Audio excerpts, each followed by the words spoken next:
Alerta ciudadanos y ciudadanas. A partir de este momento, todo el mundo a sus casas.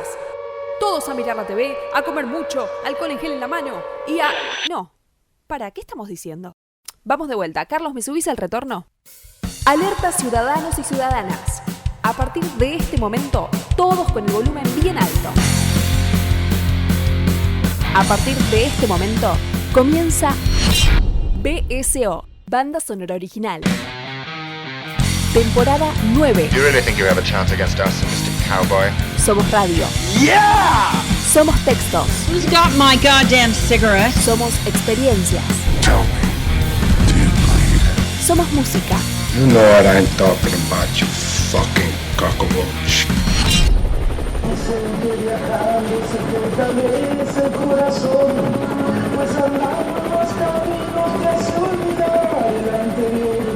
Somos BSO, Banda Sonora Original. Siempre por www.bsoradio.com.ar. Frankly, my dear, I don't give a damn. BSO. Una plaga que combate otras plagas. Keep the change, you filthy animal.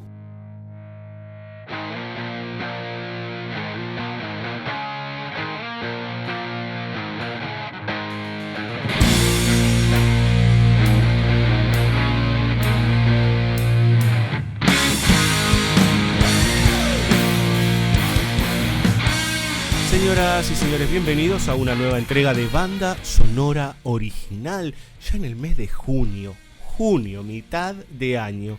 Pasa el tiempo y nosotros seguimos en casa.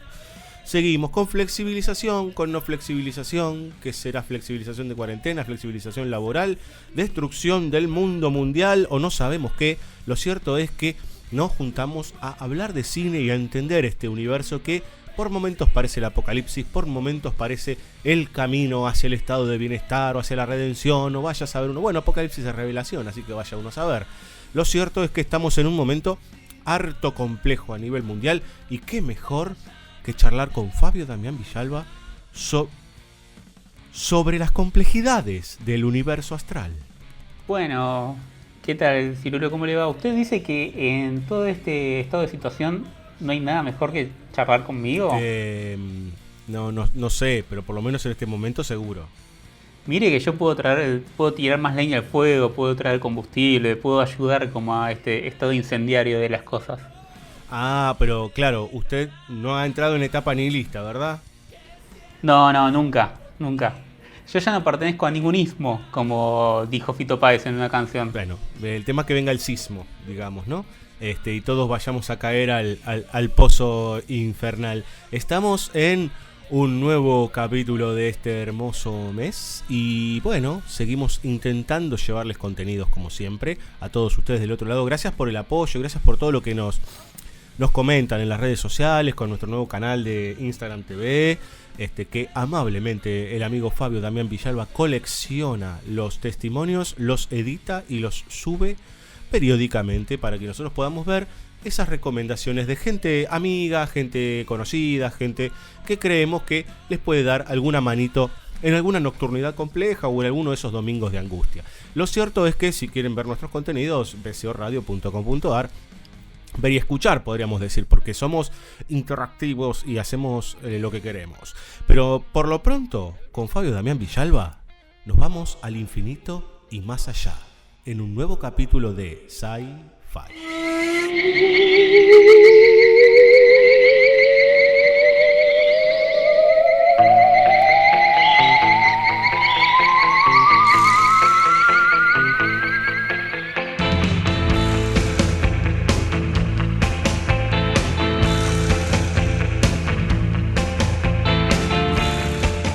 Villalba, ¿alguna vez usted se subió a un cohete? Uf, qué pregunta. No, mire, la verdad que es increíble pensarlo. Voy a decir una cosa re burguesa, aclaro. Abro paréntesis burgués. Es increíble pensarlo, pero yo viajé en avión solamente 2 veces en mi vida. O 4, si queremos contarnos el ida y vuelta. Sí. Y recién sucedió en los últimos 3 años de mi vida. Pero estamos parecidos, Villalba. ¿Por qué tan burgués? Significa que no ha tenido las oportunidades suficientes que este sistema le supo oprimir. No, bueno, digo burgués porque no es una preocupación importante, más allá de que hay mucha gente que se desvive por viajar.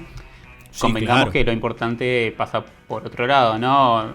Obviamente puedo decir las obviedades, valga la redundancia, de salud, comida, etcétera. Pero bueno, fuera de eso, fuera de este interruptus privado, personal, Contra natura, sí. claro, no, la verdad que no he viajado nunca en un cohete, pero tengo que admitir que me gustaría estar ahí como en Cabo Cañaveral en algún momento, observando un despegue de esta magnitud. Sí, o podría irse al sur de la provincia de Buenos Aires a ver cómo se hacen los satélites de nuestro querido país, los que se supieron hacer en algún momento, ¿no? Allí en Punta Claro, Indio también. está toda la estación espacial argentina, digamos, ¿no? En donde se hacen un montón de investigaciones. Parece que estuviésemos en un programa de ciencia, pero en realidad es porque, así como viajamos en barcos, viajamos en trenes, viajamos en aviones, viajamos en colectivos, en autos, en motocicletas o en bicicletas, el hombre en algún momento dijo, ¿por qué no viajar al espacio? Sí, así es. Bueno, ya que nombraste todos los medios locomotores, ¿no? Está este concepto de la movilización total de Sí. Junger, del amigo Sí, Junger, señor. que siempre cita Ángel Fareta. Apoyada No, que- por René Guénon, digamos, ¿no? Sí, Junger además es un escritor, o fue un escritor que en paz descanse, que vivió y peleó en la Primera Guerra Mundial. Y ante la situación esta que fue como nueva en la Primera Guerra Mundial, que era la cuestión de submarinos, aviones, etcétera, planteó este concepto que tiene que ver con la situación de que ya no hay ningún lugar neutral, ¿no? Ya no hay ningún lugar a salvo. Todo podemos acceder, o la guerra se puede realizar, o cualquier tipo de cosa se puede realizar por todos los medios posibles y abarcando todo el mundus, todo el orbe. Y como estamos en sci-fi, básicamente, estamos haciendo estos capítulos de ciencia ficción, nos vamos a encontrar que también podemos irnos fuera del planeta Tierra. Sí, señor.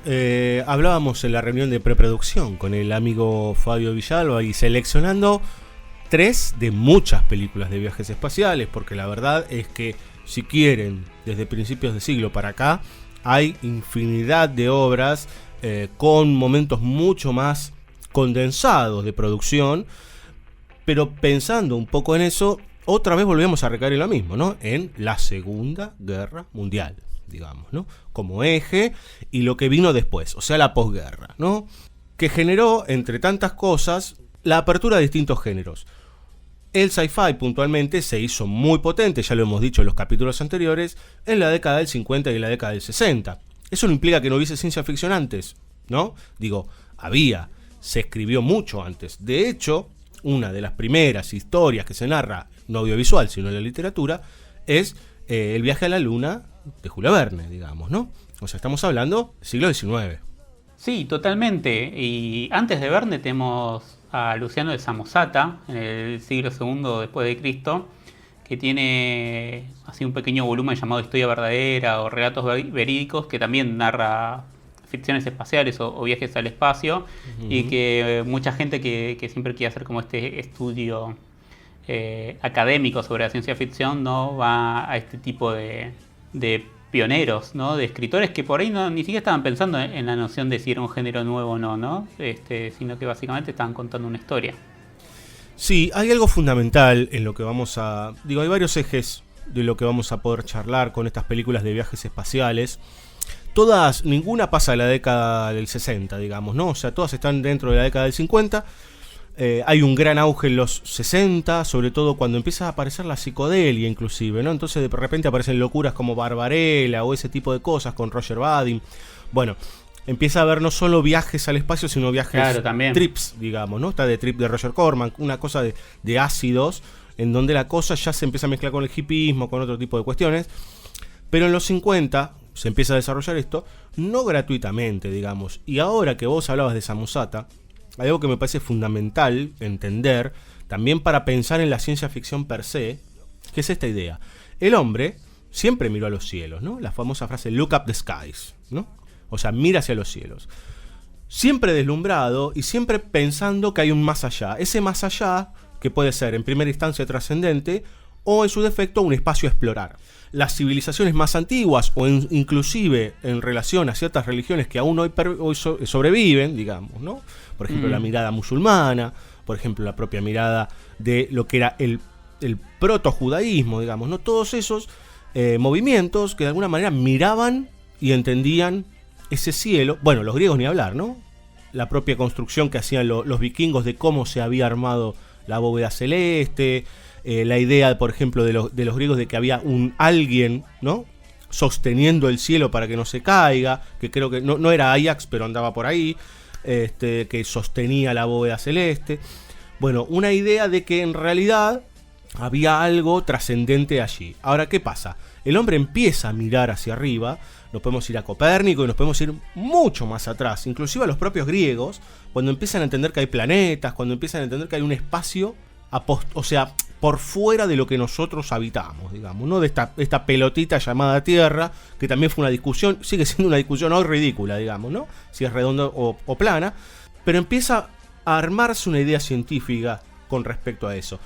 Que no quita, y esto es algo que ya hablamos en BCO, que viniese de la mano de la lógica religiosa también, porque muchos de los estudiosos también tenían una formación religiosa, o sea, venía de la mano justamente estos eruditos, por decir de alguna manera, estos elegidos, este corte aristocrático, podríamos decir, ¿no? Estos hombres elegidos que sí, no solo investigaban el espíritu o el ánima, por decir de alguna manera, o aquello que habita en nosotros y nos habita, sino que hay algo físico que nos excede. El siglo XX es donde básicamente eso se va a disolver por completo. No significa que no sucediese antes en los siglos inmediatos, digamos, sino que en realidad llega para quedarse toda la idea positivista, ¿no? La ciencia toma un lugar preponderante, la guerra es fundamental como eje, porque empieza a haber una cantidad de tecnología en función de la idea de bélica de destrucción, que eso después se empieza a abrir hasta llegar a estas lógicas, digamos, ¿no? A inclusive películas como las que vamos a ver hoy, en donde el pensamiento está centrado en una lógica de progreso, en una lógica positivista, en una lógica de construcción de lo material a conquistar.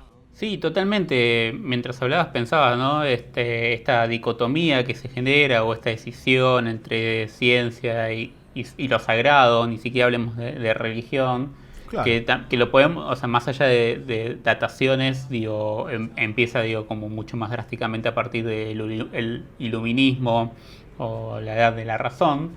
La Francia iluminista, digamos, ¿no? Claro, y todo este enfrentamiento que siempre hablamos y que tomamos de varios maestros nuestros acerca del lugar de Hollywood, ¿no? Como lugar polémico con respecto a este progreso o a este progresismo. Para mí es interesante pensar que aún dentro de ese marco y de esa curaduría que se podía dar, también nos podemos encontrar con películas que plantean lo contrario, como vamos a ver en este caso. Y sí. Es más, también es increíble pensarlo, bueno, hay un productor que es George Pal, un hombre venido ahí del Imperio Austrohúngaro, que es un gran productor de películas de ciencia ficción. No lo hemos nombrado tanto, pero figura en varias de las películas que hemos nombrado o que hemos trabajado a lo largo del ciclo y que vamos a trabajar, y que en este caso es productor de dos de las películas del capítulo, y que sin embargo estas dos películas se puede decir que son opuestas totalmente en su punto de vista estético e ideológico, porque van de la mano. No Hombre, es el productor de La Guerra de los Mundos. Exactamente, sí. Vamos a arrancar con una película que en realidad lo que hace es poner en el futuro, o en un futuro que podría ser el hoy nuestro, casi que les diría una suerte de conquista de América, ¿no? Una suerte de idea, inclusive, o de conquista del paraíso, podríamos. Bueno, ahí hay varias cosas para pensar.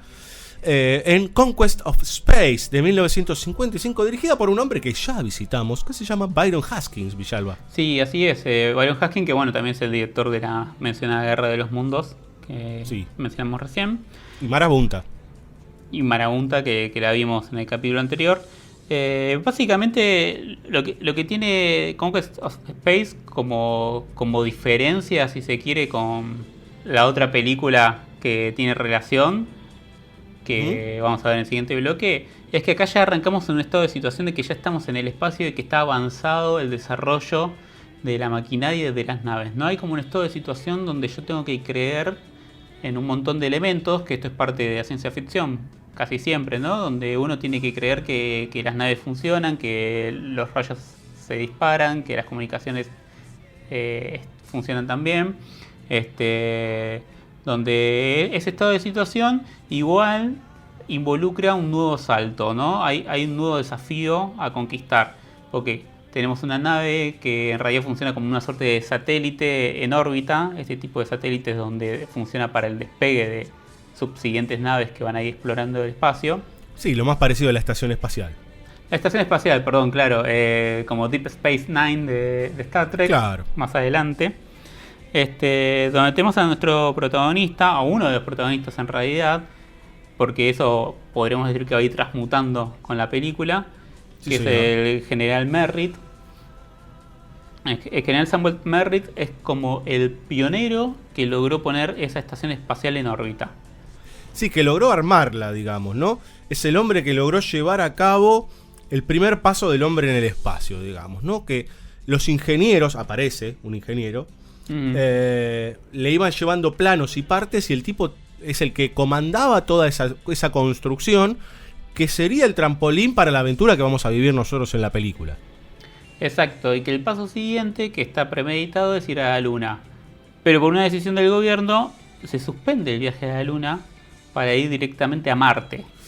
Sí, lo cual es muy interesante, porque la película tiene un desarrollo muy militarista, podemos decir, muy cientificista hasta ese momento, porque nos damos cuenta que hay una tropa, un grupo de personas que son comandadas por este general, que encima lo ascienden ahí, digamos, ¿no? General Merritt, que es un tipo duro, es un tipo como muy potente, inclusive está su hijo ahí, medio contra su voluntad, pero él es un hombre muy, muy duro, digamos, un líder duro. Pero esta aparición de uno de los ingenieros que le dice, bueno, mira, no vamos a la Luna, nos vamos a Marte. Y él dice, pero están locos, digamos, ¿no? Esto es como pegar un salto, es como querer aprender a caminar antes de gatear, digamos. Es como, esto es complicado, digamos.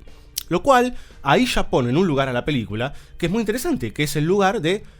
Che, estamos dando pasos muy, muy grandes, demasiado rápido, y esto se puede convertir en lo que decías vos, la movilización total. Hay algo que hay que decir, digamos, ¿no? Si hay algo que tiene la ciencia, per se, es que es invasiva, porque cuando vos investigás algo, te estás metiendo adentro de eso, y probablemente tengas consecuencias. En este caso, lo que sucede es, bueno, nos vamos a nuestro satélite cercano, que serían alrededor de 3 o 4 días de viaje. Ahora me están diciendo que vaya a Marte, digamos, ¿no? Ustedes están completamente locos, no sabemos ni siquiera cuáles son las condiciones. Sí, totalmente.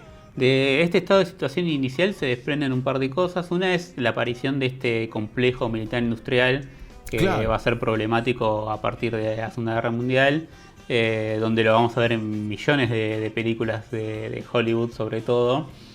Muchas veces en forma crítica, ¿no? Pienso inevitablemente en Aliens de Cameron, en Avatar, donde esta alianza interesada entre dos cosas que además parecen hasta contrapuestas, ¿no? Porque uno se preocupa por como un ordenamiento y un límite muy estricto de determinadas cosas, y se supone que la ciencia es un progreso indefinido. Pero esta alianza interesada muchas veces va a generar más problemas que soluciones a la vida del ser humano. Esta alianza militar industrial en este caso desarrolla o quiere desarrollar el viaje a Marte, además porque se están acabando los recursos de la Tierra. Sí, y total. eso es el otro elemento importante, que es la idea del límite en el accionar humano, como vos decías, ¿no? Tenemos que ir, podemos ir hasta determinado lugar a apropiarnos de determinadas cosas de la misma manera que estamos apropiándonos de esta Tierra y la estamos destruyendo con este exceso de producción, este exceso de consumismo. Bueno, obviamente hay también una pata ética en la pregunta, pero también una pata sagrada o religiosa, si se quiere, pensar en la idea de, bueno, ¿hay alguien que ordena esto y contra el cual yo estoy yendo? ¿O contra lo cual yo estoy yendo? Sí, pensaba en esto de consumir recursos. Digo, hay varias películas, una de ellas es Avatar, claramente, otra es Sunshine, por ejemplo, por más que sean películas contrapuestas, pero que hablan justamente de esto, ¿no? De la pérdida de la situación base, digamos, ¿no? Entonces hay que ir a buscar afuera para... Bueno, Interestelar, ¿no? Claro. Como muchas de estas películas se han alimentado de estas ideas originales, pero lo que pensaba es en una situación clara y puntual de no muchos años antes. Japón entra en la Segunda Guerra Mundial e invade China porque se estaba quedando sin recursos. Sencillo. Sí, claro, sí, totalmente. Bueno, perdón, pero es como la parte, si se quiere, más obvia de Avatar, donde dice, bueno, cuando necesitamos algo de un lugar, vamos y lo tomamos. Claro. Se pone explícito ahí, y Afganistán, ni hablar, fue como de lo más explícito que vivimos en el siglo. Sí, totalmente. Lo cierto es que a partir de esta aventura tiene que haber, primero que hay algo que no nombramos, pero lo que se prepara es un grupo selecto que va a viajar. Sí. Sí. Este grupo selecto es internacional, lo cual es muy interesante también, ¿no? Porque tenemos distintos componentes, inclusive la película tiene mucho de comedia también, digamos, es una película muy amena en ese sentido, no es una película que entre en ningún tipo de solemnidad, al contrario, de hecho tiene algún que otro comic relief por ahí dando vueltas, pero se tiene que reducir ese grupo para poder viajar a Marte y se va a convertir en una suerte de... A ver, es una expedición, yo decía, descubrimiento de América, como también puede ser claramente una conquista del desierto, digamos, ¿no? Es ir a un lugar completamente inhóspito y convertirlo en tuyo para poder adaptarlo a tus necesidades y a tu mirada. Sí, totalmente. Y este grupo selecto también lo vamos a conocer al principio de la película, porque en paralelo, mientras vamos conociendo la misión que le asignan a Merritt, mientras vamos conociendo un poco cómo se desarrolla esta estación espacial, también conocemos a los miembros del futuro grupo que va a viajar al espacio, y donde ahí se nos da también una punta narrativa que tiene que ver después con el tema de la película, que es esta cuestión del cansancio o la fatiga, ¿no? Del estar todo el tiempo ahí en el espacio, de estar trabajando todo el tiempo encerrado, donde uno de los miembros del grupo ahí técnico, vamos a ver que entra en estado de shock y que no quiere saber nada después con estar ahí. Es algo que las tres películas de alguna manera manejan, esta idea del miedo, no solo a lo desconocido, sino a el tiempo prolongado en un lugar inhóspito o en su defecto en algún lugar de encierro. Bueno, algo de lo que nosotros estamos pasando de alguna manera u otra, salvando las grandes distancias, ¿no? Pero pensemos, esta es una película del futuro, una película futurista, con lo cual no es... sería más avanzado el estado de la humanidad en relación a eso. La película que vamos a ver en el próximo bloque nos vamos a dar cuenta que está muy, muy en fresco con lo que va a suceder unos años después con el viaje a la Luna de 1969. O sea, con que en realidad viajaban, o el mismo Gagarin viajaban, eran latitas de metal, ¿no? O sea, literalmente. Entonces este grupo obviamente va a dudar. Y lo más peligroso de todo es cuando tu líder duda. Totalmente. Y hacia mitad de la película es donde se emprende el viaje, que esto de nuevo es un paralelismo también con la siguiente película que vamos a ver, donde hay una idea ahí estructural todo el tiempo de que la primera mitad es la preparación, ¿no? Es como el caldo de cultivo que se va a armar para que después todo explote en ese viaje espacial que va a ocupar la segunda mitad de la película, básicamente, y donde vamos hacia Marte. Otro lugar estructural que se repite es esta cosa de la velocidad, ¿no? Y cómo afecta la velocidad del viaje en el físico de los astronautas. Las caras chatas. Sí, se les va achatando la cara con un muy buen maquillaje, tanto en esta película como en la otra.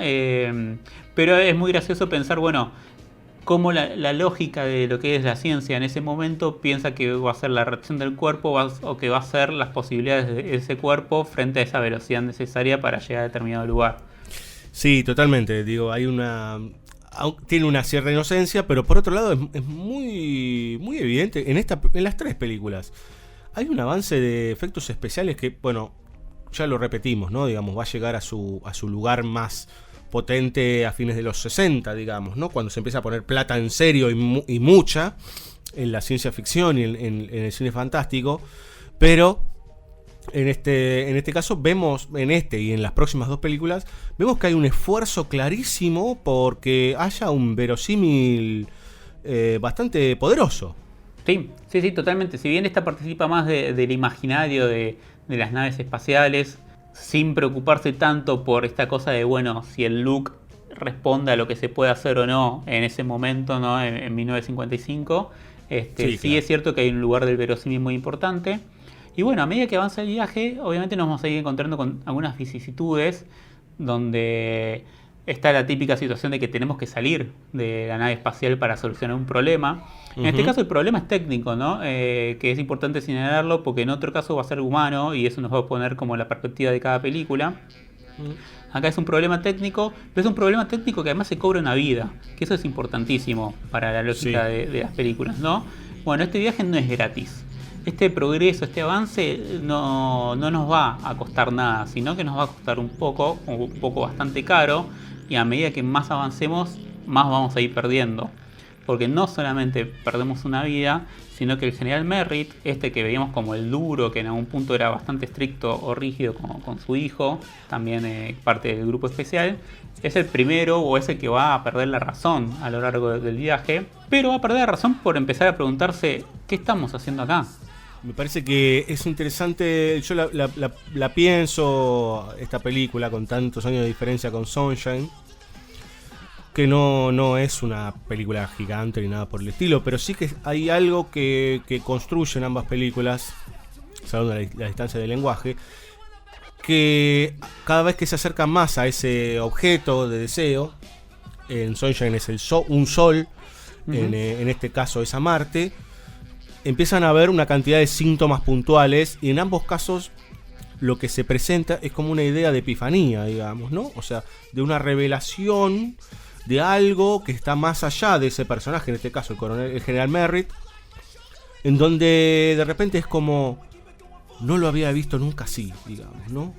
Como Dios se ha presentado ante mí, por decirlo de alguna manera, o un algo completamente ajeno a lo físico se ha presentado ante mí, y me doy cuenta de que en realidad esto ya no es un viaje de expedición, sino que es un viaje de locos. Sí, totalmente. También podemos pensar en ese sentido el mito de las alas de cera de Dédalo, si mal no recuerdo, sí. Que cuanto más se acercaba del sol se derretían por el calor, ¿no?